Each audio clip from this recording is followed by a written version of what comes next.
ज्योति पुंज गुरुदेव, ज्योति की साधना करने वाले साधक का ध्यान का अभ्यास चल रहा है। ध्यान एक प्रक्रिया है मन को सुलझाने की।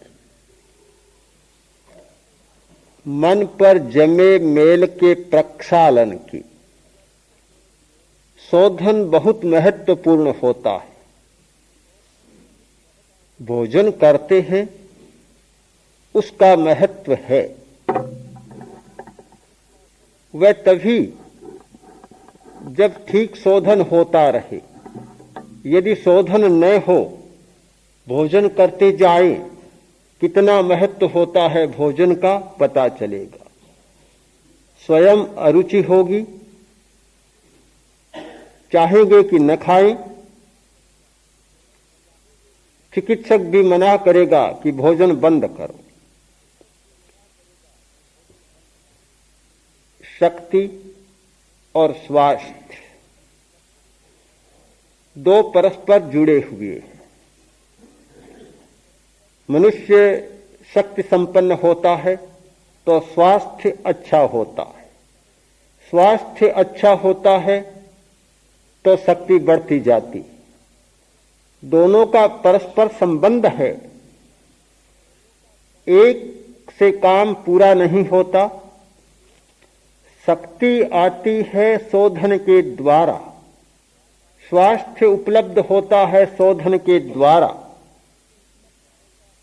जितना अच्छा शोधन होगा उतनी शक्ति बढ़ेगी।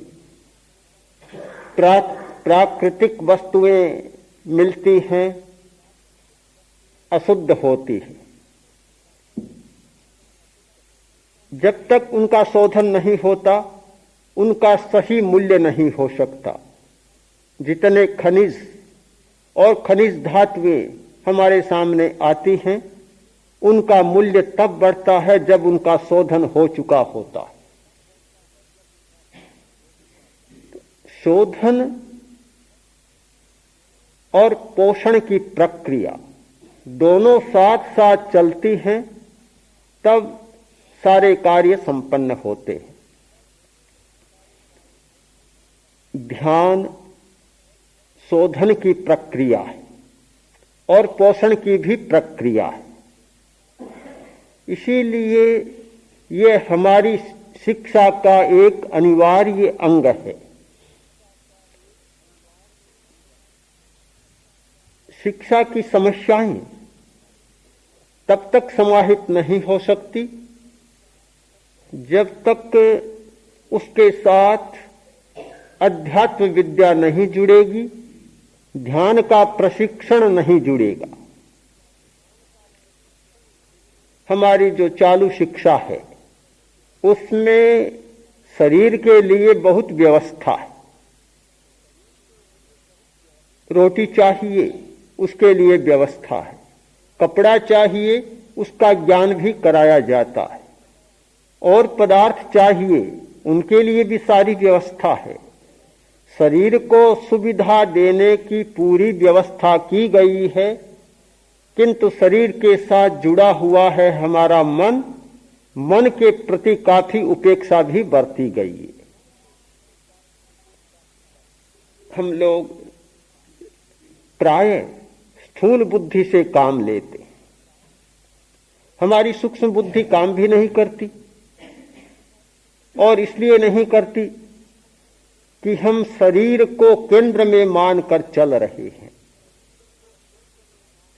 अगर शरीर परिधि में हो तो कोई कठिनाई नहीं, किंतु शरीर को जब केंद्र में रखकर और सारी समस्याओं पर सोचते हैं और उनका हल निकालने का प्रयत्न करते हैं तो समस्याएं उलझ जाती है, उनका समाधान नहीं होता। समस्या के समाधान का रास्ता है कि चेतना केंद्र में रहे और सब बातें परिधि में रहे। केंद्र में हमारी चेतना, हमारा चित्त, चिंतन का सारा कोण हमारा ये हो कि इसकी चित्त पर प्रतिक्रिया क्या होगी। जो काम किया जा रहा है वर्तमान में बहुत अच्छा लग रहा है, पर चित्त पर इसकी क्या प्रतिक्रिया होगी, क्या परिणाम होगा, हमारी चेतना पर इसके क्या संस्कार जमेंगे और उनके क्या प्रतिफलन होंगे। ये चिंतन का दृष्टिकोण समस्याओं को सुलझाने वाला दृष्टिकोण है और शरीर को केंद्र में रखकर सोचने का हमारा दृष्टिकोण समस्याओं को उलझाने वाला दृष्टिकोण है। अभी पढ़ा कि हिंदुस्तान में 10 व्यक्तियों के पीछे एक पागल है। काफी संख्या है, बड़ी संख्या है पागलों की। 10 के पीछे एक पागल हिंदुस्तान में। बाहर तो और भी ज्यादा मिल सकते हैं, पर हिंदुस्तान में यह स्थिति हो रही है। पागलपन क्यों आखिर, किस लिए आदमी क्यों पागल बनता है?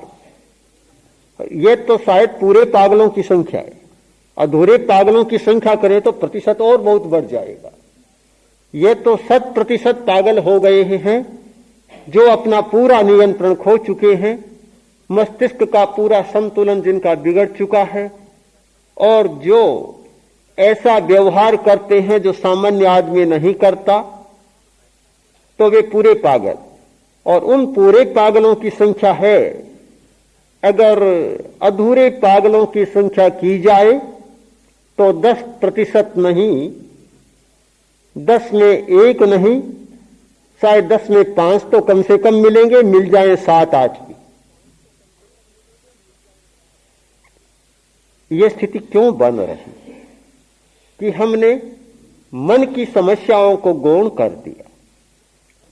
आज शिक्षा के सामने एक प्रश्न है मानसिक समस्याओं का कि जिस शिक्षा के द्वारा हमारी मानसिक समस्याओं का समाधान नहीं होता, वह शिक्षा हमारे लिए वरदान नहीं बनती।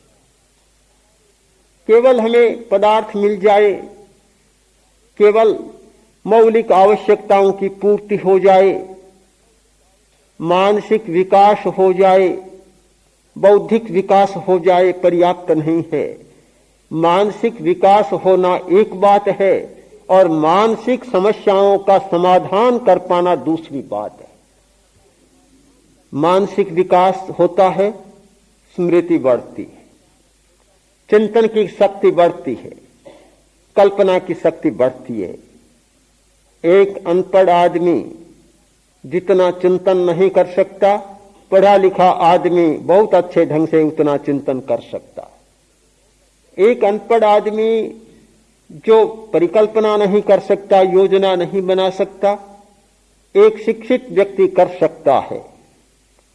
तो स्मृति की तीव्रता, चिंतन की दक्षता और कल्पना की पटुता आ गई, मानसिक विकास हो गया।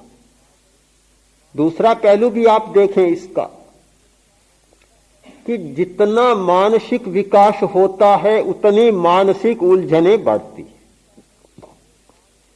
स्मृति कम, मानसिक उलझन नहीं होगी। पशु की स्मृति बहुत तात्कालिक होती है प्राय, तो मानसिक उलझने भी नहीं होती। बच्चे की स्मृति भी तात्कालिक होती है, बहुत लंबे समय तक याद नहीं रहती बात। बच्चा 1 मिनट में रो देता है, 1 मिनट में हंस देता है। बड़ा ऐसा नहीं कर सकता, बच्चा कर सकता है। एक कोई चीज हाथ में थमा दो, शान छीन लो, रोने लग जाएगा, फिर दे दो, हंसने लग जाएगा। 1 मिनट में बदलता है। मिनट तो बहुत बड़ी बात है, शायद 1 मिनट में 2-4 बार बच्चा बदल जाता हो। इसलिए कि उसकी स्मृति की तीव्रता अभी नहीं हुई है। स्मृति बहुत क्षणिक है बच्चे की, ऐसी स्मृति नहीं है बड़े आदमी जैसी। एक बात को याद कर लिया तो कर लिया, फिर 10 वर्ष भी बीत जाए, घटना सामने आएगी, तत्काल स्मृति दौड़ आएगी और कोई न कोई अवरोध पैदा हो जाएगा। स्मृति का भार वह ढोता है।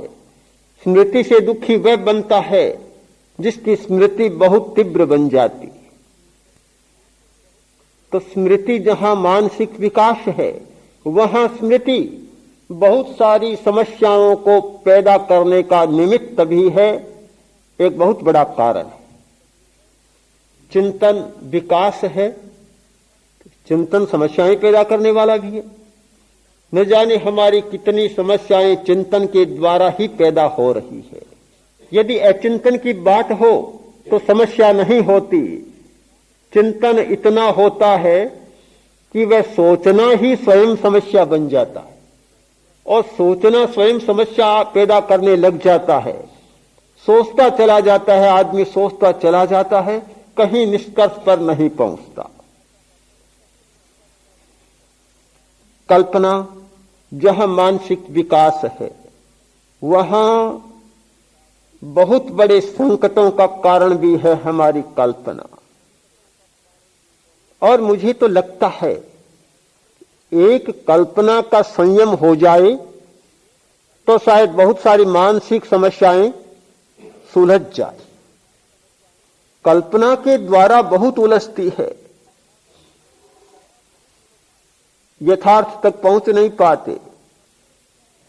जिस व्यक्ति में कल्पना की ज्यादा आदत हो जाती है, बहुत दुखी रहता है। दो व्यक्ति बात करते हैं, सोचता है मेरे बारे में बात करते हैं। कहीं देख लिया अपने प्रिय व्यक्ति को किसी अप्रिय के साथ, सोचा ये तो मेरे हाथ से चला गया, लगता है कि यह कोई जाल बिछाया गया है।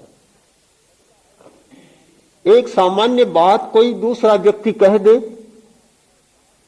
जिसके प्रति बहुत प्रियता का भाव नहीं है, तो सोचेगा इसने ये बात कही तो जरूर इसके पीछे कोई न कोई कारण होना चाहिए।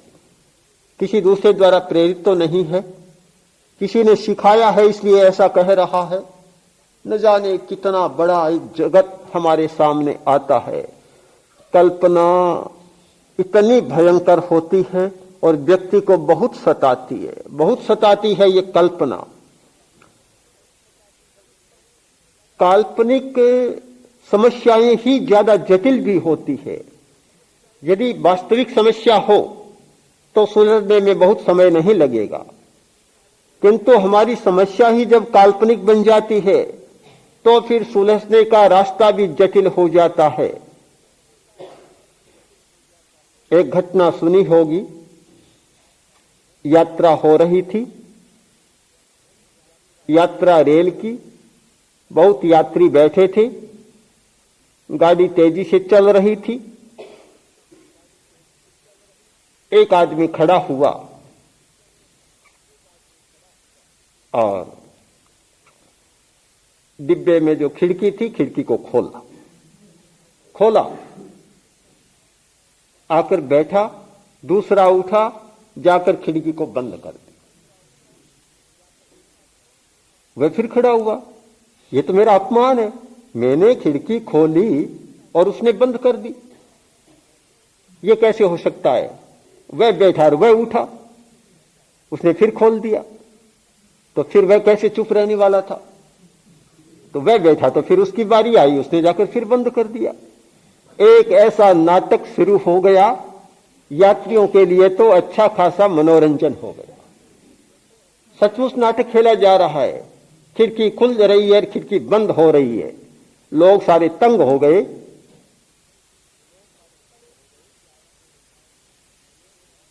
टीटी आया, उसने भी देखा, जाकर बोला महाशय क्या करते हैं, ये क्या तमाशा हो रहा है, क्या कर रहे हैं, क्यों बार बार खोल रहे हैं, क्यों बार बार बंद कर रहे हैं। वो बोला कैसे नहीं खोलूं, मुझे गर्मी लग रही है, परेशान हो रहा हूं गर्मी से बुरी तरह, खोलूंगा खिड़की। तो उससे कहा भी तुम फिर क्यों बंद करते हो, गर्मी लगती है तो खुला रहने दो, तुम्हें क्या आपत्ति है, ये कैसे हो सकता है, ठंडी हवा आती है, अच्छा नहीं लगता मुझे। कहां है गर्मी, बिल्कुल नहीं, ठंड लग रही है। अब बड़ी परेशानी, क्या करे बेचारा, एक को गर्मी लगती है, एक को ठंड लगती है। तो पास में गया, जाकर उसने सोचा कि ऐसी कोई व्यवस्था कर दे। जाकर देखा, बोला अरे कैसे हवा, कैसे गर्मी लग रही है, शीशा तो है ही नहीं इसकी, कोरी ढांचा खड़ा है, खिड़की का शीशा तो है ही नहीं। खिड़की में शीशा गायब, एक को गर्मी लग जाती है और एक को ठंड लग जाती है। हम यदि सचमुच अध्ययन करें तो पता चलेगा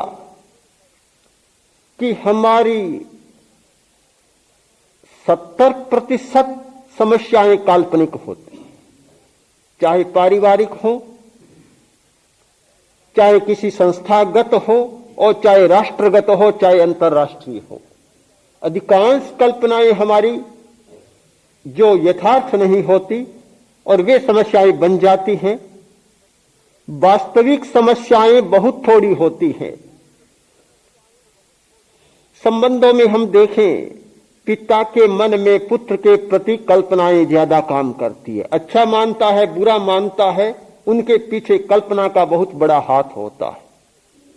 चाहे भाई भाई का संबंध, पति पत्नी का संबंध, कोई भी संबंध है जहां दो जुड़े हुए हैं, उनके बीच में कल्पना की एक दीवार हमेशा रहती है। अगर वह कल्पना की दीवार टूट जाए, वह मिट जाए और दोनों व्यक्ति साक्षात हो जाए तो पता चलेगा कि समस्याएं तो बहुत कम है। हमने मान रखा था समस्याएं बहुत हैं, पर यथार्थ में समस्याएं बहुत कम है। एक बीच में दीवार थी जो न उसको देखने देती, न उसको उसे देखने देती, और दूरी के कारण दोनों व्यक्ति कल्पना के सागर में गोता खा रहे थे। वह दीवार ढही और समस्याएं हल हो गई। तो कल्पना का विकास होना एक मानसिक विकास है, तो कल्पना का विकास होना मानसिक समस्याओं का भी बहुत बड़ा कारण। विकास के साथ समस्याएं पैदा होती है।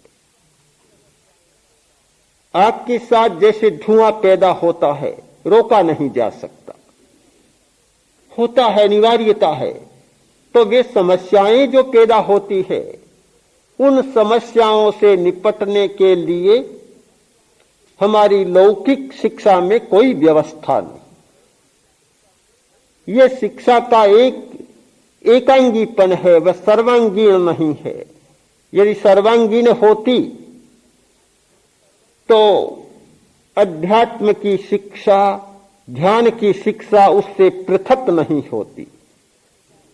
अपने जीवन को समझने के लिए, अपने मन की समस्याओं को समझने के लिए और अपनी मानसिक समस्याओं का समाधान खोजने के लिए जो चाहिए था, वह हमारी शिक्षा में नहीं है।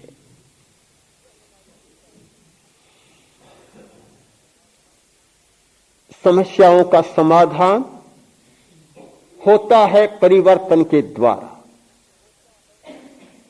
परिवर्तन होना चाहिए, केवल शाब्दिक परिवर्तन नहीं, शब्दों के द्वारा नहीं, हमारे भीतर में जो है वह बदलना चाहिए। जो हमारे जीवन को सबसे ज्यादा प्रभावित करता है, उसमें परिवर्तन आना चाहिए। प्राचीन दर्शन की भाषा में कहूं तो कर्म का विपाक, अमृत, सोमपान, और आज की भाषा में अंतःस्रावी ग्रंथियों का स्राव, यह मनुष्य को सबसे ज्यादा प्रभावित करता है।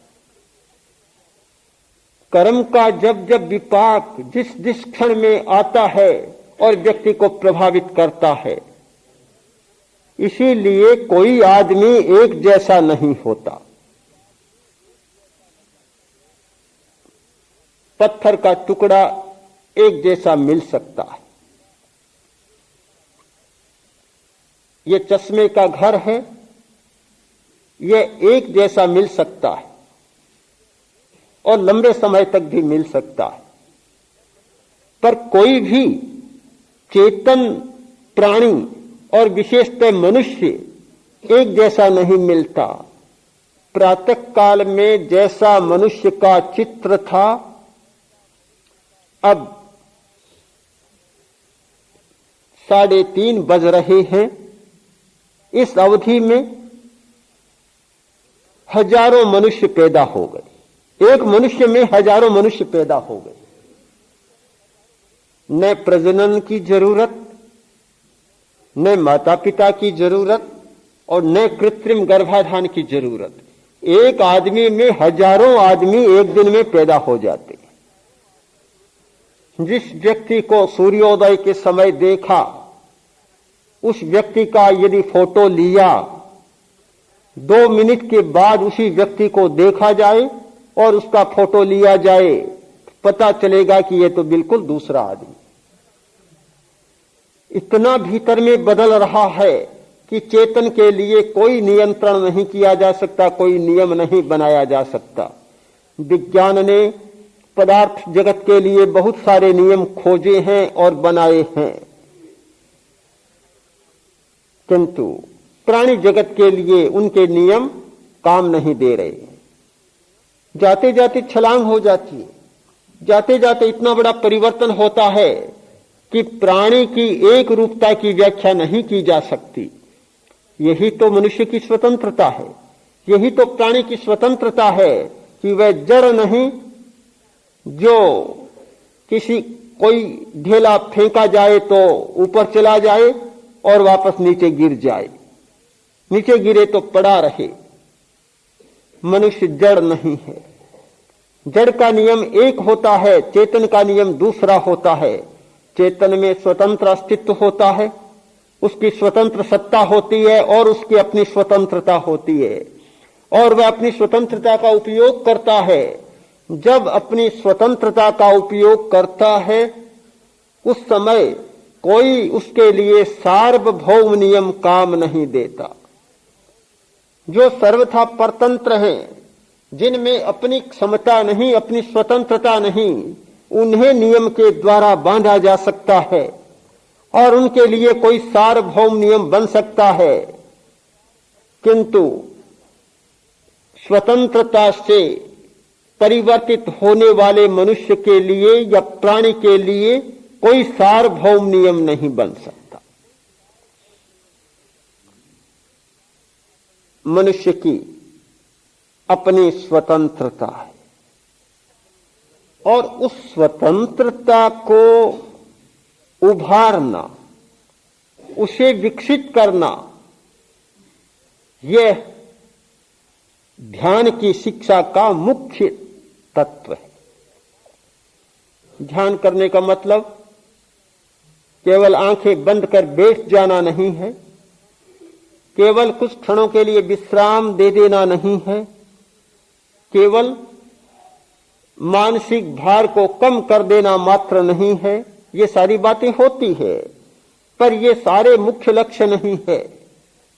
ध्यान की शिक्षा का, ध्यान के अभ्यास का मुख्य लक्ष्य है चेतना की स्वतंत्रता को अनंत आयाम देना।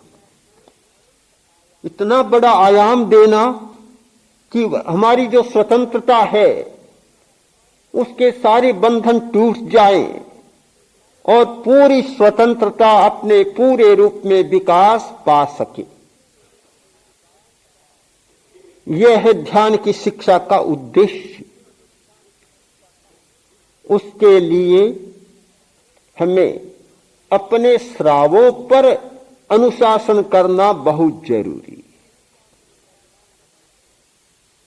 है। एक आदमी चाहता है क्रोध न आए। कई लोग इन दिनों मेरे पास आए कि क्रोध आता है तो इतना भयंकर आता है कि फिर पता नहीं रहता कि सामने क्या है।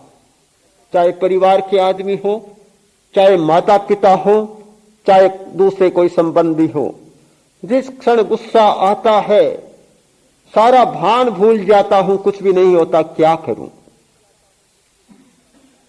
समस्या है, पर समस्या क्यों है? हमारी अपनी समस्या है। कोई ऐसा निमित्त मिला कि हमारी ये एड्रीनल ग्लैंड, ये उपवृक्क ग्रंथि ज्यादा स्राव करने लग गई। जब जब उसका स्राव मात्रा से बढ़ता है, गुस्सा फूट पड़ता है। अकारण भी फूट पड़ता है। बहुत बार ऐसा होता है कि एक अप्रिय घटना होने पर आदमी गुस्से में आता है, किंतु कभी कभी सामने कोई बड़ी घटना नहीं होती किंतु गुस्सा बड़ा आ जाता है। क्यों होता है? उस ग्रंथि का स्राव जैसे बढ़ा और घटना घट गई। कुछ डॉक्टरों ने प्रयोग किया, एक बंदर की एड्रिनल में कोई इंजेक्शन लगाया, स्राव बढ़ाया।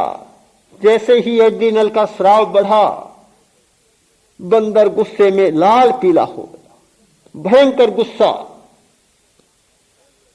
जैसे ही उसको शांत किया दूसरे उपचार से, और गुस्सा एकदम शांत हो गया। हमारी सारी वृत्तियां ये नाभि के आसपास सक्रिय होती है।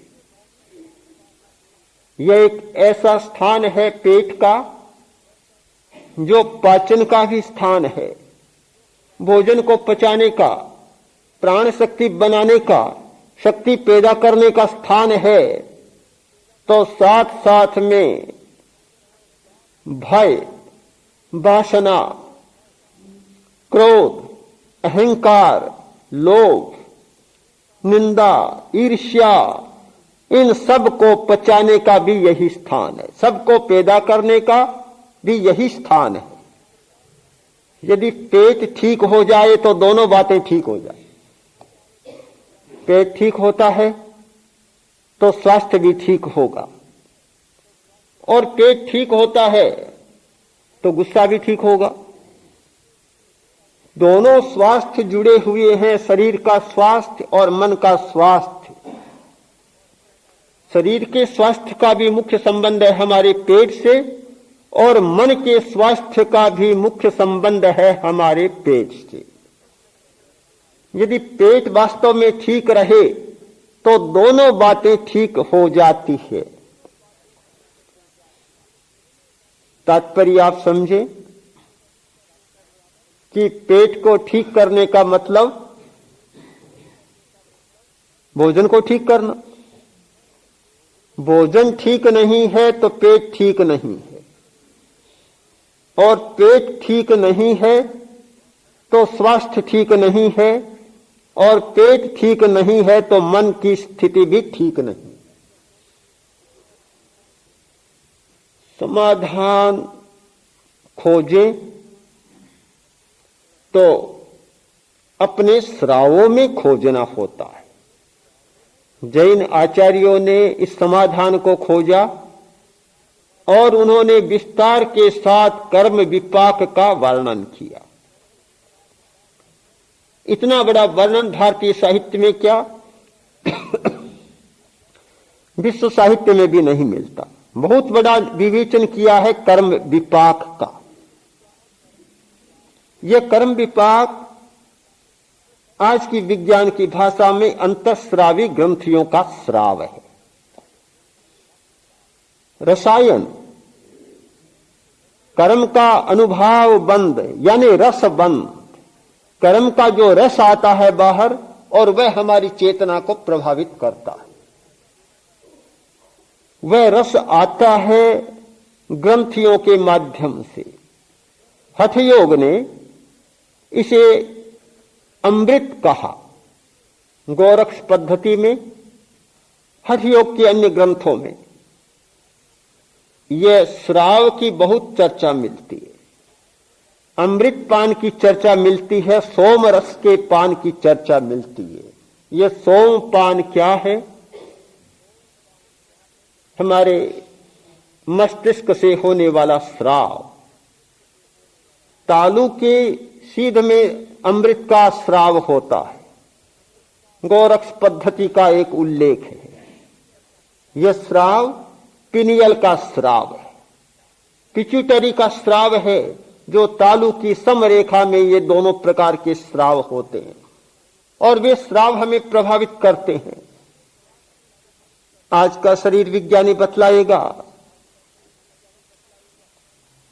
कि जब तक हाइपोथैलेमस, पिनियल और पिट्यूटरी से हार्मोन्स का स्राव नहीं होता है, और वह भी रिलीजिंग हार्मोन का स्राव नहीं होता है, तो एड्रिनल, गोनाड, ये ग्लैंड कुछ भी काम नहीं कर पाएंगे। वे वहां से अपना स्राव करते हैं, तब एड्रिनल में वृत्तियां जागती हैं और गोनाड में वासना जागती है। काम का होना, वृत्तियों का विकसित होना, ये दोनों इन पर निर्भर हैं, किंतु ये निर्भर हैं ऊपर के स्रावों पर। तो उन स्रावों पर जब अनुशासन पाया जाता है तो वृत्तियों पर अनुशासन पाया जा सकता है। मेरा अपना अनुभव और चिंतन यह है कि 1000 बार कहने से जो काम नहीं होता वह एक श्राव को बदल देने से हो सकता है। 1000 बार कहा जाए कि गुस्सा मत करो और गुस्सा छोड़ने में सफलता नहीं मिलती जब तक भीतर का श्राव नहीं बदल जाता। बेचारा करी क्या? श्राव इतना प्रभावित करता है मस्तिष्क को कि जो बात शिक्षा की जाती है वह तो कहीं टिक नहीं पाती, उसके सामने कहीं वापस हो जाती, स्थान ही नहीं मिलता। एक भाई ने बताया कि 5-10 दिन होते हैं और दिमाग में एक भार सा हो जाता है, बड़ा तनाव होता है, बहुत गुस्सा आने लग जाता है। क्यों होता है ऐसा?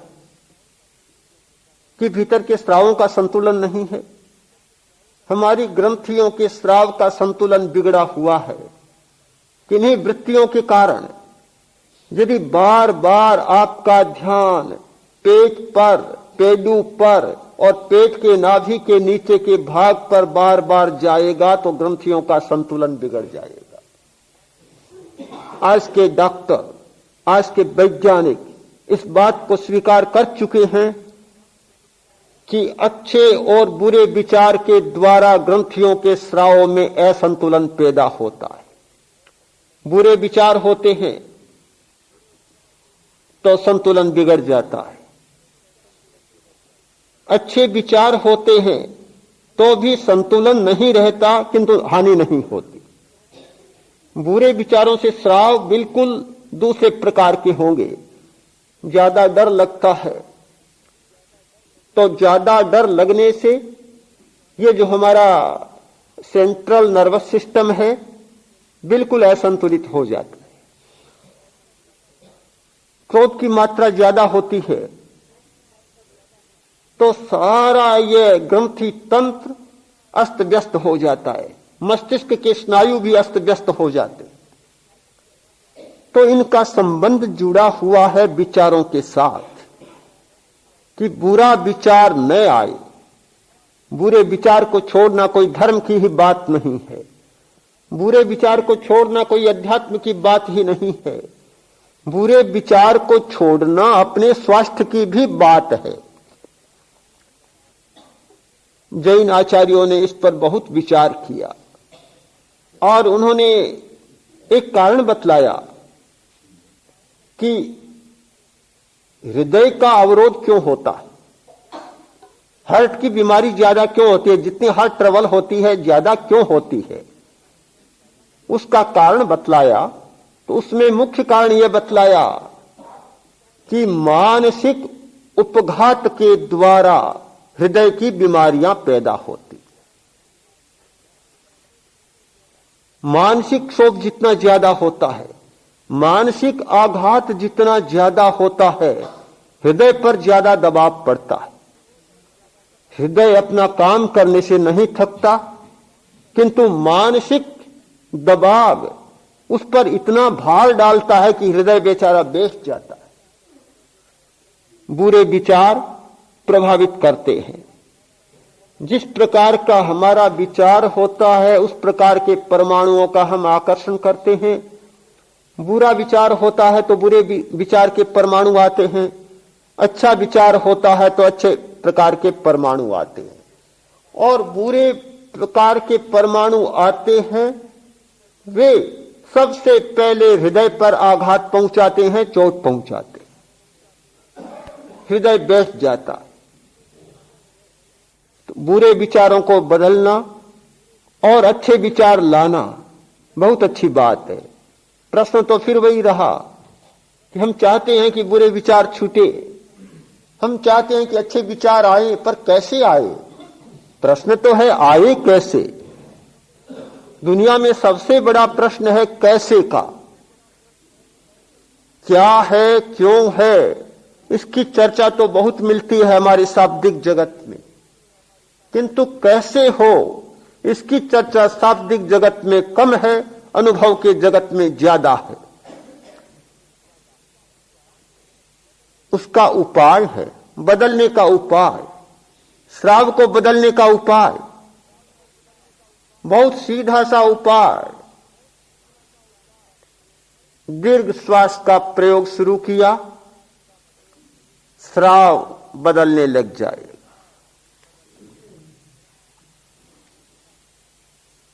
यह होता है कि श्वास की क्रिया जैसे जैसे व्यक्त होती है, हमारी चेतना वर्तमान में आ जाती। चेतना को वर्तमान में लाने का बहुत अच्छा साधन है श्वास का अभ्यास। श्वास वर्तमान में होता है। यदि कोई आदमी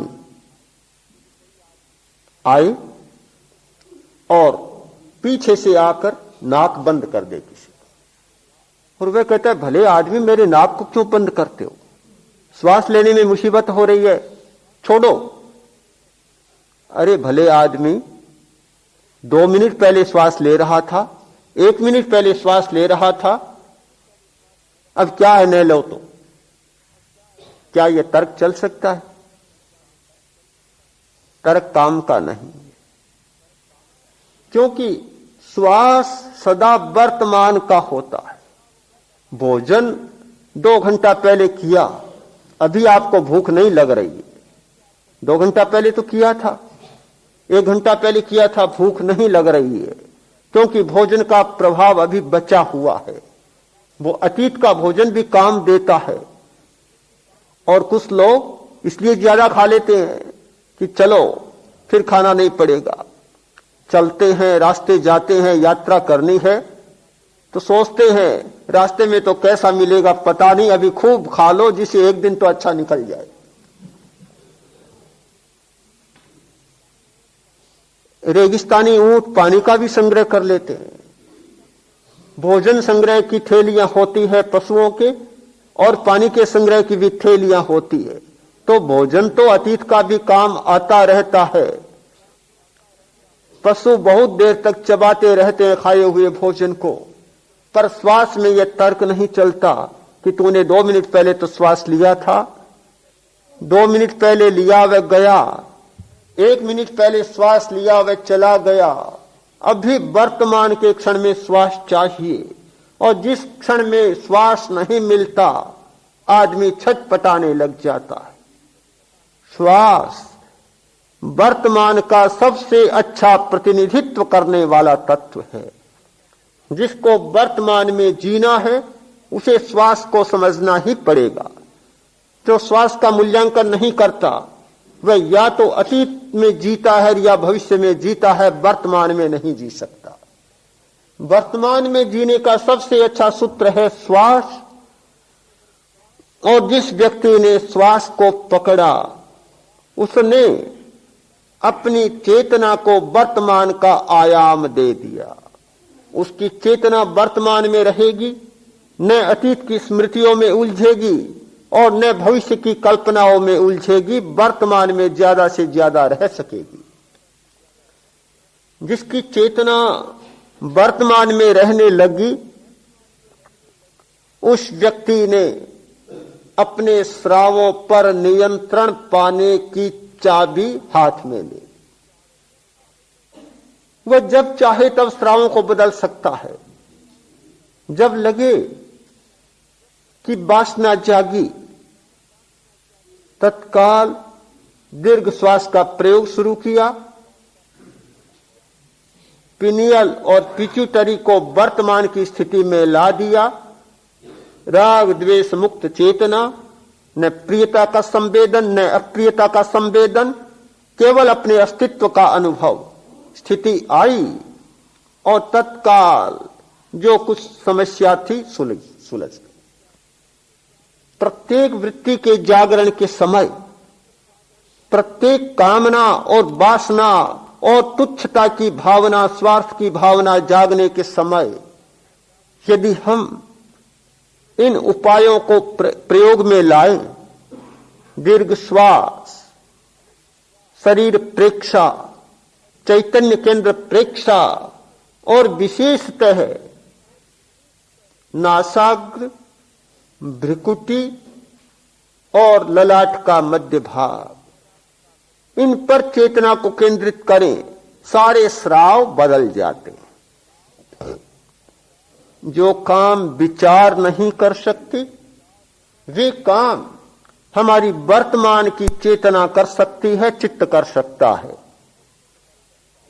चेतना का जैसे ही परिवर्तन हुआ, स्राव का परिवर्तन हो जाएगा और स्राव का परिवर्तन हुआ, वृत्तियों का परिवर्तन हो जाएगा। इस पूरे परिवर्तन के लिए हमें मानसिक समस्याओं को समझना, उनके स्वरूप को समझना, उनकी क्रिया को समझना, उनके स्रोत को समझना और स्रोत के पीछे रहे हुए स्राव को समझना और स्राव को बदलने की प्रक्रिया को समझना। यह पूरी श्रृंखला जब हमारे हाथ में आती है, उस स्थिति में हम कह सकते हैं कि ध्यान का अभ्यास करने वाला अपना भाग्य विधाता बन जाता है। ध्यान का अभ्यास करने वाला अपने व्यक्तित्व का निर्माता बन जाता है। ध्यान की शिक्षा पाने वाला, ध्यान का प्रयोग करने वाला अपने संचालन को अपने हाथ में ले लेता है और वह जब जैसे चाहे वैसे अपनी जीवन की यात्रा को आगे बढ़ा सकता है, चला सकता है और उसमें आने वाली सारी बाधाओं को पार कर सकता है। इसके लिए आवश्यकता है कि शरीर का शिथिलीकरण, मौन और मन की एकाग्रता और निर्विचारता। जो निर्विचारता का मूल्य होता है वह विचार का नहीं होता, जो विचार का होता है वह भाषा का नहीं होता और जो भाषा का होता है वह क्रिया का नहीं होता। तो वह निर्विचारता की स्थिति हमारे सामने एक सबसे बड़ी चेतना की स्थिति है। एक आदमी बाजार में गया, पशुओं का, पक्षियों का बाजार, जहां मैना, तोते दिख रहे थे। दुकान पर गया और पूछा कि तोते का मूल्य क्या है? 100 रुपये। 100 रुपये, क्योंकि ये 6 भाषाएं जानता है, बोलता है, 6 भाषाओं में बोलता है। 100 रुपये। पड़ोसी दुकानदार था, सुन रहा था सारी बात को, देख रहा था कि कैसे ठग रहा है। उसकी दुकान पर गया, फिर भाई तोता दिखाया, बहुत अच्छा है। कि मूल्य क्या? 500 रुपये। अरे 500? क्या विशेषता है? कि हमारा तोता तत्वज्ञानी है, चिंतक है, बोलता कम है, सोचता ज्यादा है, इसलिए 500 रुपये। बोलने वाले का मूल्य 100 रुपया और सोचने वाले का मूल्य 500 रुपया। होता ही है ये तो मूल्य। तीसरी दुकान में नहीं गया होगा, और गया होता तो वह बताता कि 15,000 रुपया। क्यों? कि मेरा तोता न बोलता है न सोचता है, बिल्कुल निर्विचार रहता है, उसका मूल्य तो और बढ़ जाएगा। जैसे जैसे हम एक भूमिका को पार कर दूसरी भूमिका में प्रवेश करते हैं, हमारे जीवन के मूल्य बढ़ते जाते हैं। शिक्षा का उद्देश्य होता है जीवन मूल्यों की उपलब्धि। हम अध्यात्म के द्वारा, ध्यान के द्वारा प्राप्त अनुभव को काम में लें और इस सच्चाई का अनुभव करें कि जब तक मानसिक समस्याओं को सुलझाने की चाबी हाथ में नहीं लगती, तब तक मानना चाहिए कि मैं अभी विद्यार्थी हूं, अभी मेरी शिक्षा पूरी नहीं। आज के कुछ चिंतक ऐसा सोचते हैं कि यह विचार की अच्छाई बुराई हमने ही बनाई है और हम ही इसके कारण हैं और इनका कोई वास्तविक मूल्य नहीं है। पुण्य पाप आदि सारी जो संरचनाएं हैं वो हमारी ही है। तो इस विचार में जो कुछ होता है उससे पहले कलयुग था और जो श्रेष्ठ युग है जिनको जीवन मुक्त कहते हैं, उन दोनों की दशा एक जैसी है। तो फिर इस शिक्षा से आप क्या उपलब्धि चाहते हैं?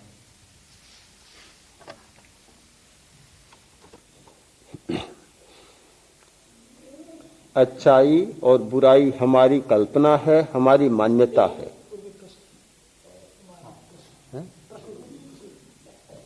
प्रश्न है कि अच्छाई और बुराई हमारी मान्यता है, हमारी कल्पना है, और कोई वास्तविकता तो है नहीं, तो फिर इससे क्या फर्क पड़ेगा और हम किस प्रकार शिक्षा के विषय में इस विषय को और अधिक स्पष्ट कर सकते हैं और उससे छुट्टी पा सकते हैं। बहुत लोग इस भाषा में सोचते हैं कि अच्छा बुरा पुण्य पाप कुछ नहीं, हमारी कोरी कल्पना है। माना जा सकता है, किंतु प्रत्येक निष्कर्ष परिणाम के आधार पर होना चाहिए, नहीं तो यह कहना भी हमारी कल्पना ही हो जाएगी। परिणाम की बात जहां है वहां लगता है कि अच्छाई और बुराई कोई कल्पना नहीं। वेंकटस्टन ने वनस्पति जगत पर बहुत प्रयोग किए और बड़े अद्भुत प्रयोग किए हैं। प्रयोग किया, एक पौधा भीतर है, एक आदमी गया और पौधे को नोचा, पत्तियां तोड़ी, काफी कष्ट दिया, सुई घूमने लगी और उसने एक प्रतिक्रिया जता दी, अप्रियता का भाव जता दिया।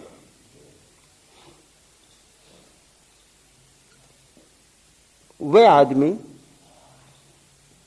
चला गया, 7 आदमी आए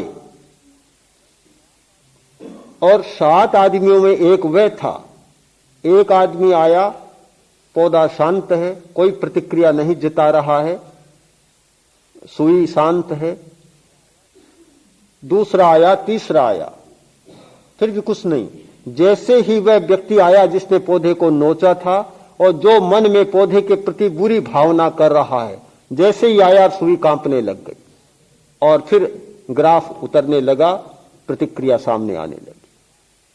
तो वनस्पति भी इस बात को पकड़ लेती है कि किस प्रकार के भाव से ये व्यक्ति व्यवहार कर रहा है।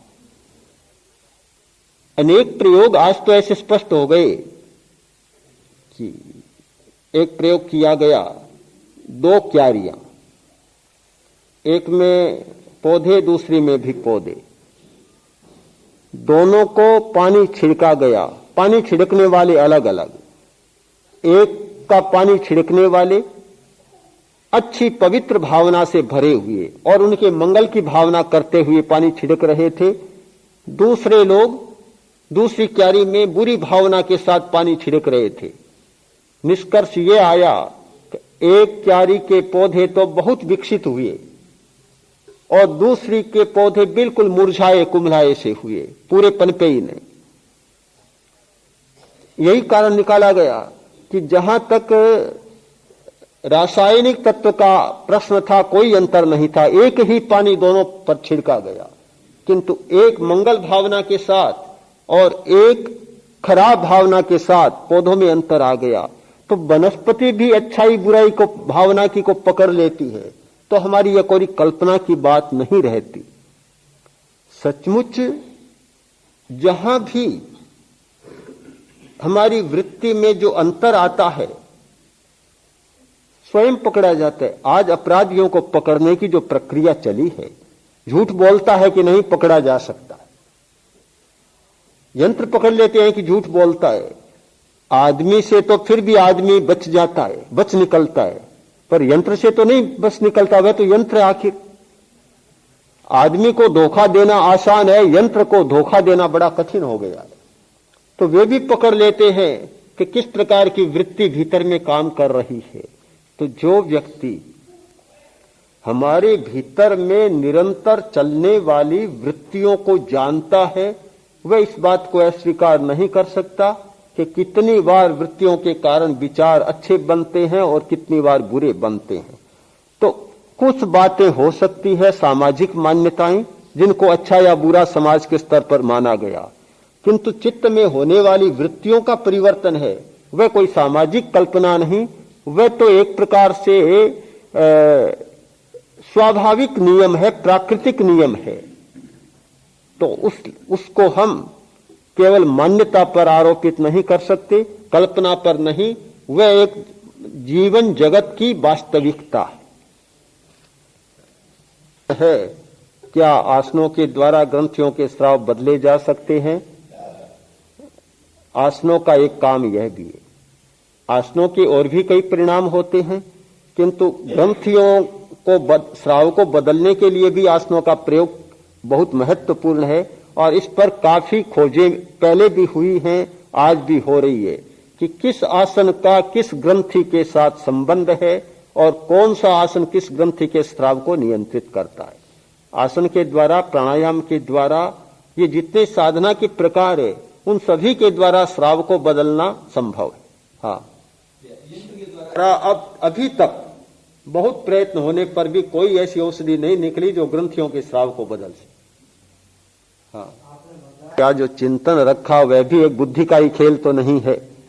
यह बहुत अच्छी बात है कि बुद्धि की सीमा से परे जाना भी बहुत कठिन बात है। आदमी बुद्धि का खंडन करने वाला भी बुद्धि से खंडन करता है, तर्क का खंडन करने वाला तर्क से खंडन करता है। किंतु एक बात है, यदि कोरा बुद्धि का व्यायाम ही होता तो एक दूसरी बात होती। बुद्धि को छोड़ना नहीं, बुद्धि का काम लेना है, और जहां बुद्धि के लोगों से बात करनी है वहां बुद्धि से काम तो लेना है, पर उसके पीछे अपना अनुभव भी साथ जुड़ा हुआ होना चाहिए। अगर अपना अनुभव जुड़ा हुआ होता है, जो बुद्धि से परे का अनुभव है, तो बुद्धि का उपयोग किया जाए दूसरों को बताने के लिए तो कोई कठिनाई नहीं, और वह न हो अनुभव तो फिर तो सारा ही बुद्धि का ही खेल हो जाता है। फिर एक जैसा नाटक है, उसमें कोई दूसरा सामने आता ही नहीं। तो मैं मानता हूं कि यह कोरा बौद्धिक प्रश्न ही नहीं, साथ में अनुभव भी होना चाहिए। नहीं, यह घटाया बढ़ाया जा सकता है कुछ बीमारियों के अतिस्राव को, किंतु स्राव को बदला नहीं जा सकता। अभी तक कोई औषधि नहीं जो स्राव को बदल सके। बढ़ा घटा सकते हैं, पर बदलने वाली बात नहीं है, यह बदलने की प्रक्रिया है। अर्हन्ते शरणं पवज्जामि, सिद्धे शरणं पवज्जामि, साहो शरणं पवज्जामि, केवलिपन्नतं धम्मं शरणं। अरहन्ते शरणं पवज्जामि सिद्धे शरणं पवज्जामि साहु शरणं पवज्जामि केवलिपन्नतं धम्मं शरणं पवज्जामि अरहन्ते शरणं पवज्जामि सिद्धे शरणं पवज्जामि शरणं पवज्जामि केवलिपन्नतं धम्मं शरणं पवज्जामि